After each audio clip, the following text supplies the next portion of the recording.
Hello everybody, my name is Richard Vigorelli and this is Vigorelli Institute. Yes, I'm down here. You can see me, right? Okay then. This is the third episode on Let's Build Us a Religion. Now, we are moving into the early codified religion, okay? And this is where things kind of start to get a little bit interesting, okay? Now, when this happens in a society, okay, it is because they have finally settled down, okay? Okay, they have at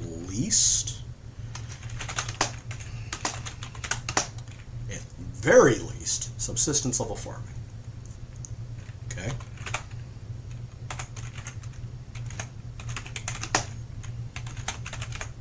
Okay. They also have animal husbandry.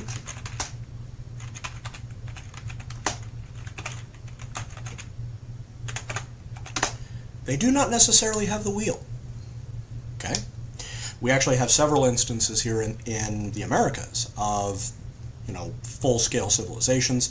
They weren't much past the Stone Age, mind you, but they may have been Copper Age or really early Bronze Age level of tech, but no wheel. Interestingly enough, everything was sleds. So, what comes up here, okay, is we start to see people settling down and having free time, okay? See, they don't have to go outside and wander around the bush looking for food all day, okay? In a hunter-gatherer society, your life is get up, find food, eat the food, maybe mate, and go to bed. That's it. That's all you do. That is your life, okay? In a civilization like this, you've got a little bit more going on, okay? Which kinda nice. Okay. Now, previously we talked about the Verdun. Is that what we called it? Yep. The Dune. Okay. This is a domesticated deer. Granted, in our timeline that never happened, but we're just going to say this. Okay. So, basic cities start to spring up. So, basic cities start to spring up, and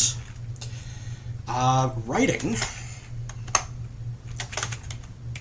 trade, and writing becomes more complicated. That's how I spell complicated. No, there you go. Good Lord, you think I didn't know how to type. Okay. Here's why. Okay? One of the things that happens when you have extra food is you breed more. Okay? I don't know if you know this, but making babies takes a lot of energy. Many species actually die from it. Okay? Many of which are vertebrates. Most kinds of fish, and several rodents, just on the basics, come to mind. Okay? And it has to do with R versus K selection. There's a lot more that goes into it, and how long we watch over the children, etc. Okay? So, humans, as they have more energy in food, they're going to have more time to sit around, which means they're going to do things. One of those is not only mate, but come up with ideas. Okay? They're going to tell stories in order to pass the time, okay? Which they've already started doing. But the stories are going, stories get more complex and get set down. Now, interestingly, there's three things that will cause a given people to actually settle down. One is agriculture, okay, and animal husbandry like what these guys have, okay? So they will settle down because the place that they've got grows really good food and they don't want anybody to come take it, okay? Two, religion, okay? And it's done because I want to be close to things that I love, okay? Three, the place is safe, okay? It is safe from invasion. It is safe from disease. It is safe from natural disasters, okay? All of these things will come together and they'll just say, you know what? I'm not leaving. So they'll make complicated, or at least slightly more complicated dwellings so they can survive, okay? Now, as a result of all of this complexity, all of the heroes and other things from the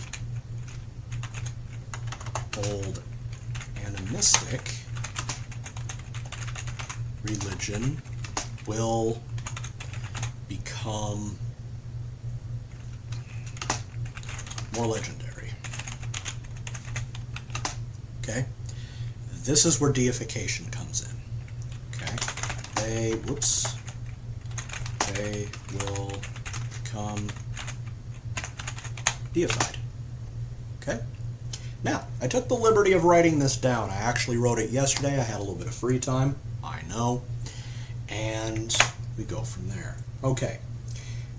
Typically, and you see this all the way from Spain to Japan, and from Norway down to sub-Saharan Africa, okay?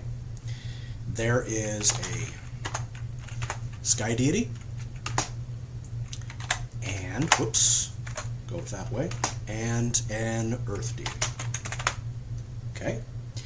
Now, in our scenario,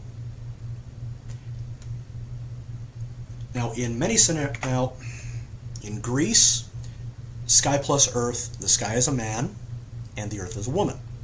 Okay? In China, it's flipped. Okay? Most places, the sky is male and the earth is female. Okay? Because the guy gets on top. Okay? That's why. And we're going to keep that. So, this one is so we're going to come back up here. And it's a little bit different than what it is in my notes. Too bad. That is not how you do that. Okay? And by the way, not Earth. Mountain. And I'll explain why. See, in this world, okay, they have kind of a lot going on, but because they're here in Middle Tennessee, there's not a lot of very tall pieces of rock lying around, okay? You get those out east, okay? That's the Appalachians.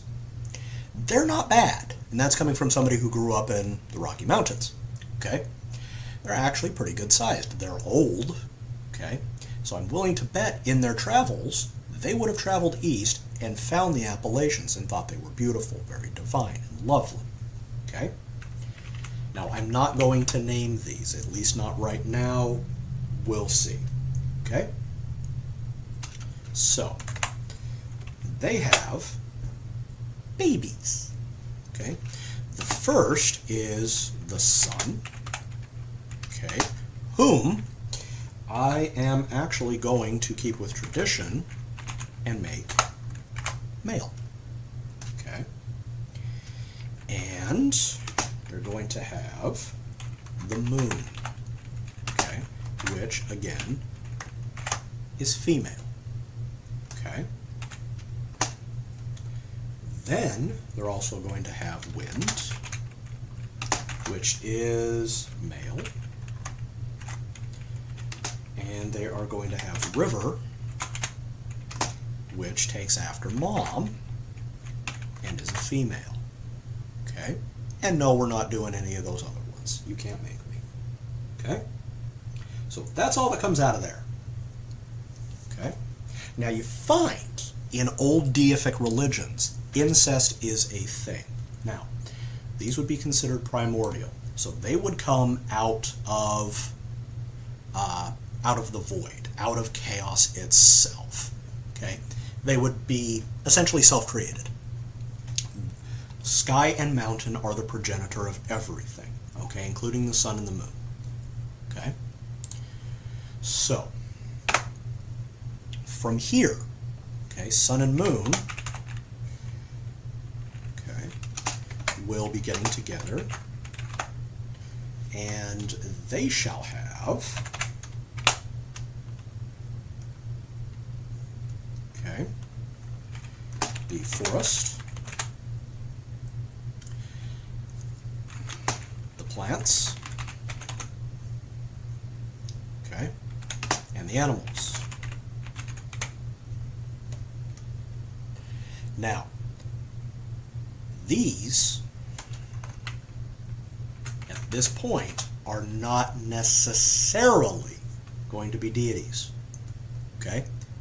We'll get to that in a little bit. Okay? Now, wind and river will get together. Okay? And they are going to create, okay, lightning. Have a son named Lightning. Yes. Because here, lightning is kind of a big deal, and it's very aggressive. Just like a guy. Okay? And storm. Okay? Now, storm is very mutable. So this is going to be a woman. Oops. Okay? It's female. Reason being, sometimes the storms here are extremely violent. You know, tornadoes and so forth. Okay? Otherwise, they're fairly benign. They can be loud. You know, and I'm willing to bet that a story will be, alright, when the storms are big and loud, they are playing. Okay? So, now we have something. Okay?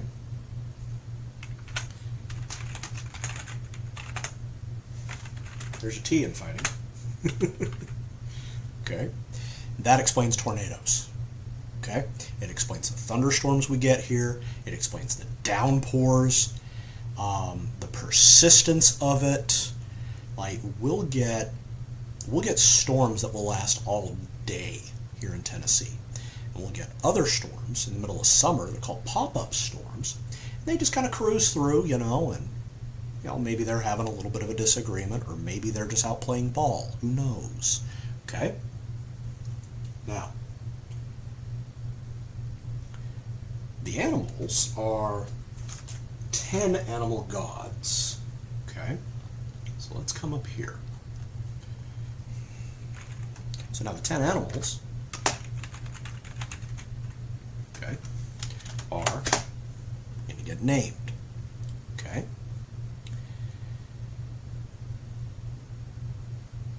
And these little guys are important. Okay? Same thing with the plant stuff. Okay? So, we've got a lot here. We've got 2, 3, 4, 5, 6, 7, 8, 9, 10, 10, 11, 12, 13.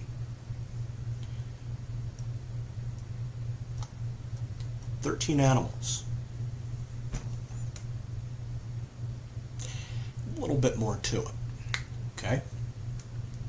So, we're going to have, let's see here, wolf god.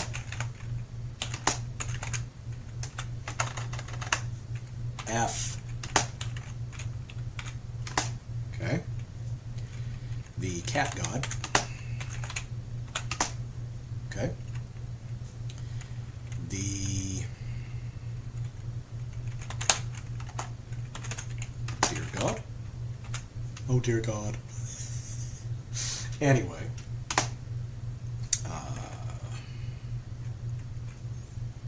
Let's see here. Hawk.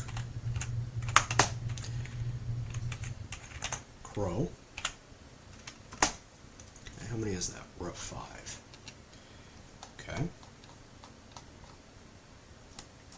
Snake. That's going to be important. Gator. That's 7. Now, they're not going to make much of a distinction between spiders and bugs. Okay?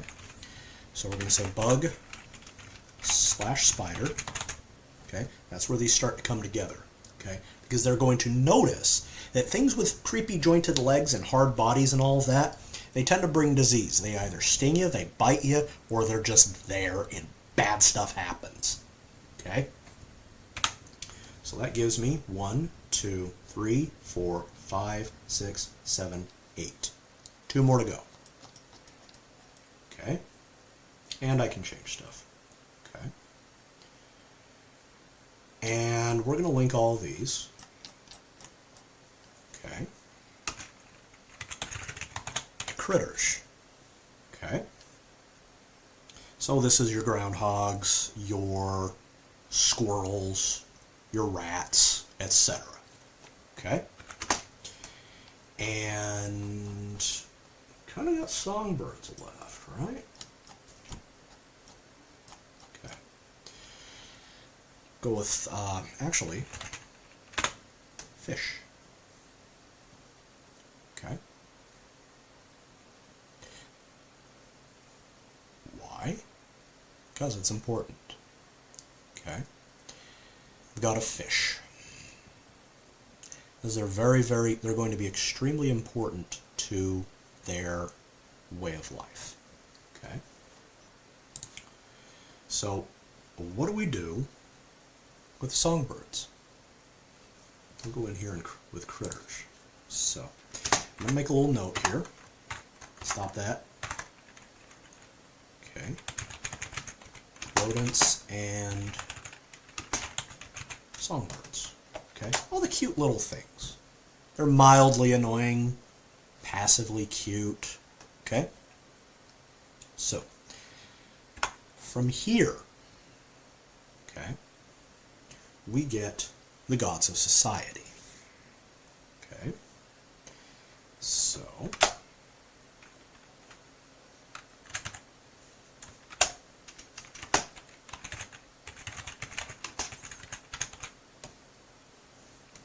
quite a few, right? Oh, you should see some religions. The full Greek pantheon. Well, you've got the 12 Olympians. You've got the 12 the 12 first generation Titans. So that's 24 right there, and we haven't even gotten into the obscure ones. You got 8 Oceanids. And you got the 24 Pleiades sisters.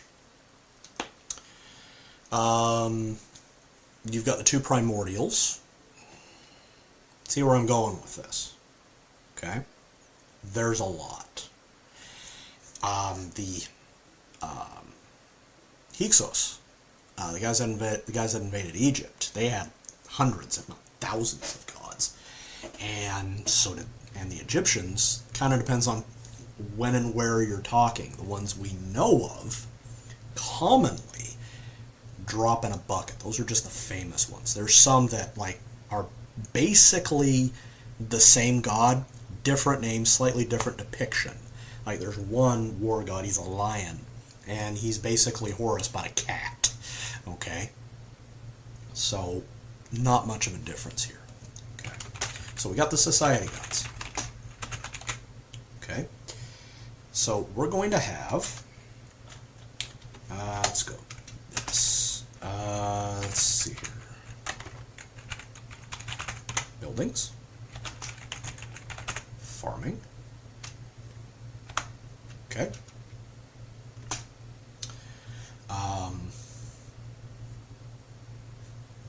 Let's see here. Love. Whoops. Okay. Now in my previous video, the love gods, fertility gods, were here. Okay. And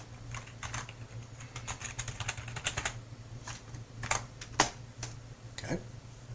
That makes sense. So this will be a stem off of that. Okay. Let's see here. War.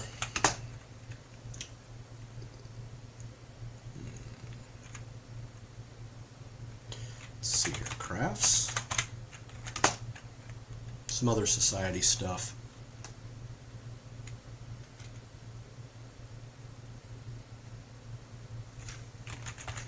Writing.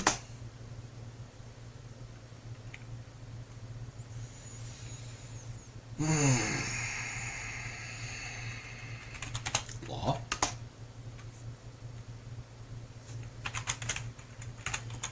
Marriage. Why would love and marriage be two different things? Well, you have to understand what love is. What we call love is the necessity to be with someone. Okay, whether or not you're getting busy or not. Marriage is the necessity to secure someone. Okay? Typically that involves, Congress, if you will. And they're not necessarily the same thing. Okay? Love, here, can also be lust. Okay? Such as, oh, I love him. Great. Do you want to get married? Oh, God, no. Okay, why? I don't want to do that. But you love him. Yeah. Okay. People have had that conversation many times. All right. What else is there? Can I think of?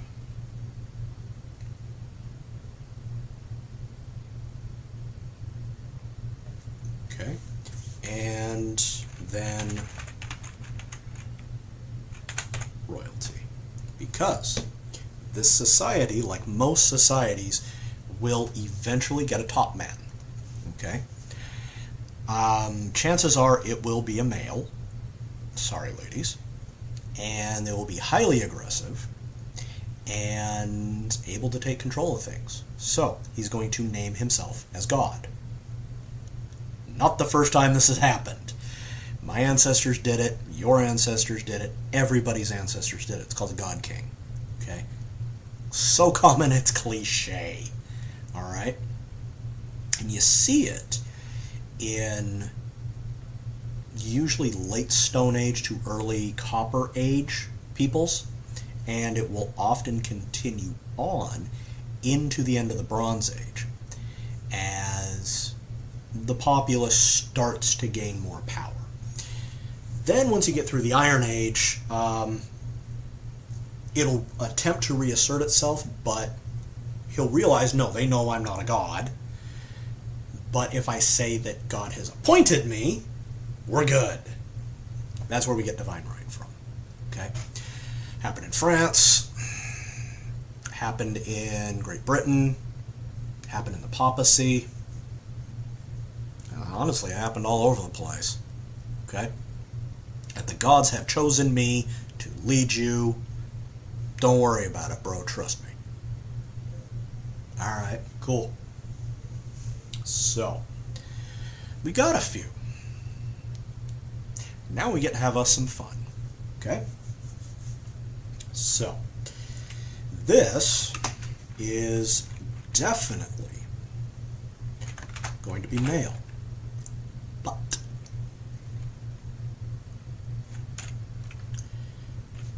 we are actually going to create two of them. So there's two gods here for royalty. There's king and queen god. Okay? You're welcome. Marriage, 90% of the time, okay, it's a woman. Okay? Now, often, the royal god, the royal feminine god, is the goddess of marriage. Very normal. Okay? You see that in Egypt with Isis.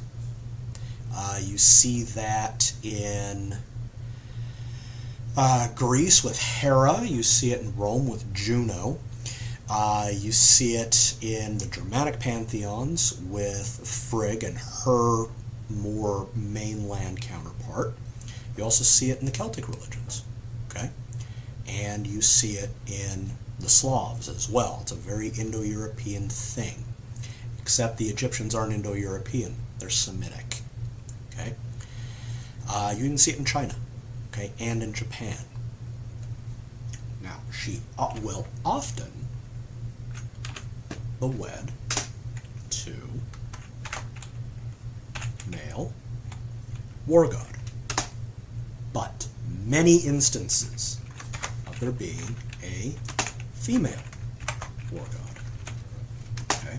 So we're going to give him 2x here. Okay? Now, love is often held by a woman. Okay? How balanced are we? Fairly. Okay, so love is going to be held by a woman. Okay? The reason being is females in our species have much more of an investment and much more of a risk when it comes to love and marriage. Okay? You only have so many years that you can procreate. A guy, technically, from the moment he has his first special dream to the moment his heart stops beating, he can technically procreate. I don't know how good it will be, but he can technically do it. Okay? Woman, on the other hand, has the time from her very first bleed to when that stops. Usually sometime in her 40s or 50s at the latest. Okay? So she also spends 9 months getting bigger and bigger and bigger, only to undergo extreme pain and risk death to create a baby. Okay?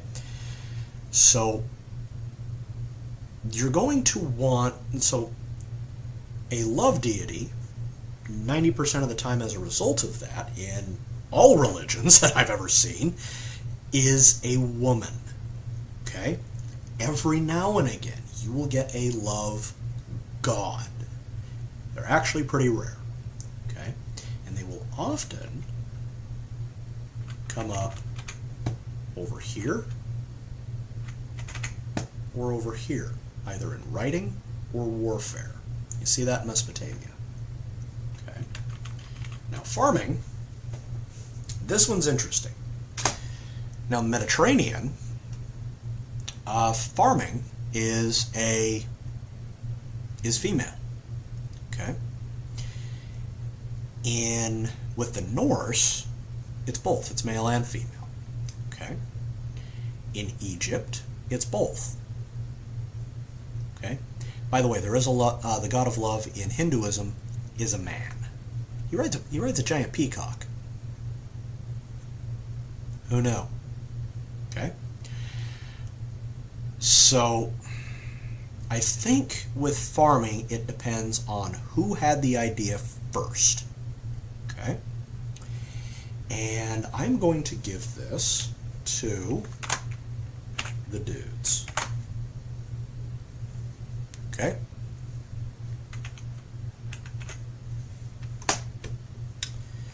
Also,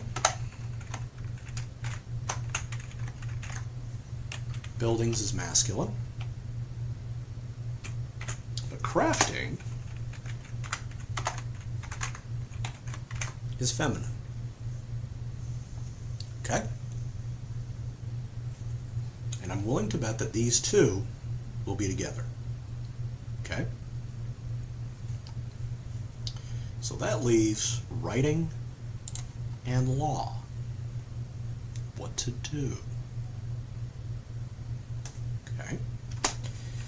So we're going to make this one male. Why? Because in most societies, it's usually men that learn how to read and write first. Okay? Because they're usually the ones brave and or stupid enough to go over to the next valley over, talk to the people that don't talk right, and see if they can trade things. Okay? So they're going to be a little bit more outgoing. Okay? Additionally, law requires a masculine touch. Okay? So how do all these fit in? Okay? Well, they're going to come off of these. Okay? Now at the beginning, there will be a difference between the 10 animals, between the 10 animal gods and the 1, 2, 3, 4, 5, 6, 7, 8, 9, 10, 11 society gods at the beginning. That will change. I guarantee it. Because what will happen is when this starts to move a little bit more into the Bronze Age, these are going to merge. Okay? All right. Now, these guys, okay, humans come from the society gods. Okay? Earliest version. So, religion does three things. Okay? It tells you where you came from, it tells you what to do, and it tells you where you're going. Okay? Now I'm forgetting something. Something very important, and I did that on purpose.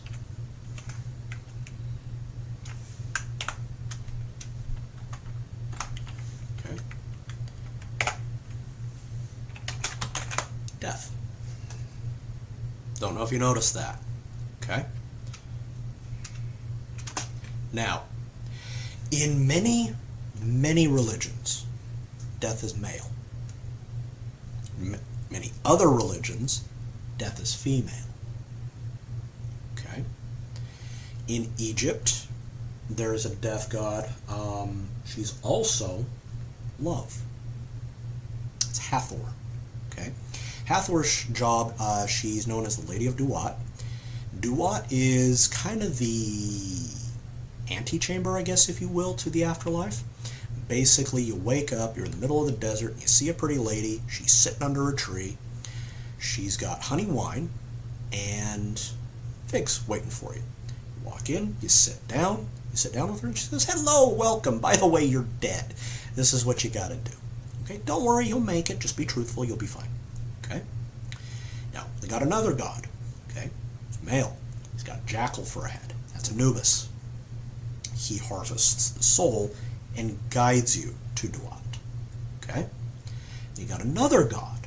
That's Osiris. He is the ruler of the underworld. He makes sure that everything works right there. Okay? And there's a few others, like Nephthys, who is a goddess, and she is a protector. She protects you from the evils inherent in the unseen world, the underworld. Okay? Now, in Greece and in Rome, death is male. Okay? That's Hades / Pluto, respectively. In Mesopotamia, death is female. Okay.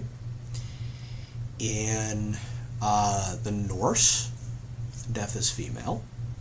Hel, okay, who presides over Helheim. She's half alive, half dead. Okay, the half of her that's alive, she's gorgeous, and the other is, well, she's a rotting corpse. So that's interesting. And among the Slavs, death is female. She's the harvester, and I can't remember her name right now. Okay. Among the Celts, I want to say female. Yes, Morrigan, goddess of death. Okay. Other religions, death has no gender. Okay. So we're going to write in here, unknown.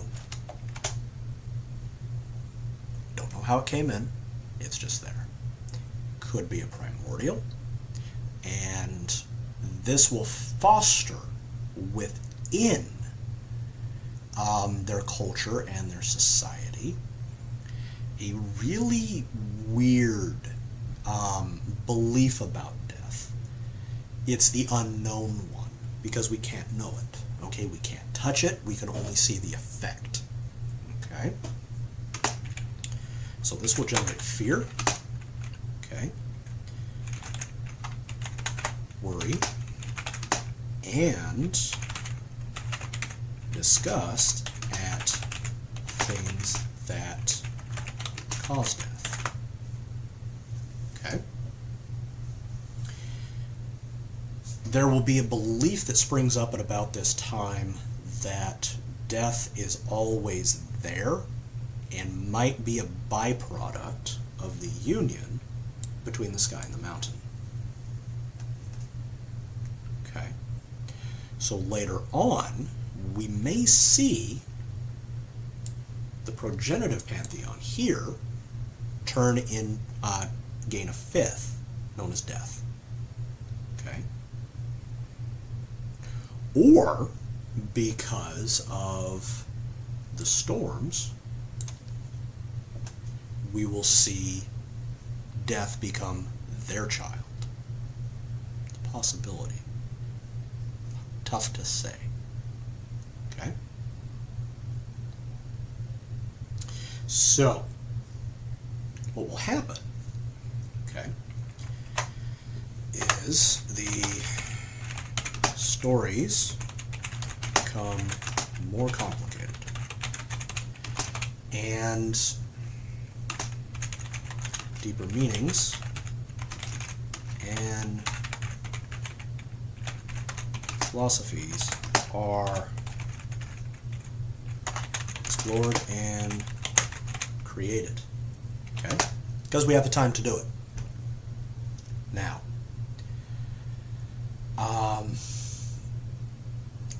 this will also lay the foundations for other things to happen later. Okay? And I'm pushing 40 minutes here, so let's go ahead and, am I noting these? Episode 4, classical.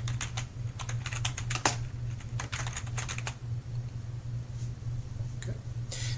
Classical level in the next one, when you speak classical, this is the stuff that gets into the textbooks in school. Okay, that's what will become, when you think of the ancient society that this comes to mind.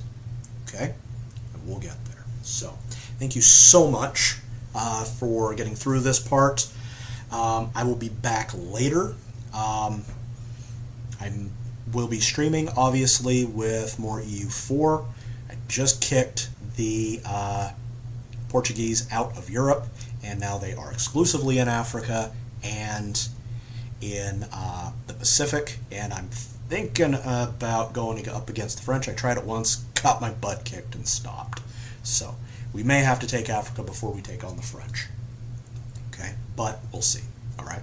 Links are in the description for my website. I've got books. I've got ghost tours, I've got merchandise, and I've got Chinese astrological readings, all of which is there. All you got to do is look in and see what you can do. Okay? And please feel free to follow me on Twitter. All right, I'll be back later, guys. You take care. Bye-bye.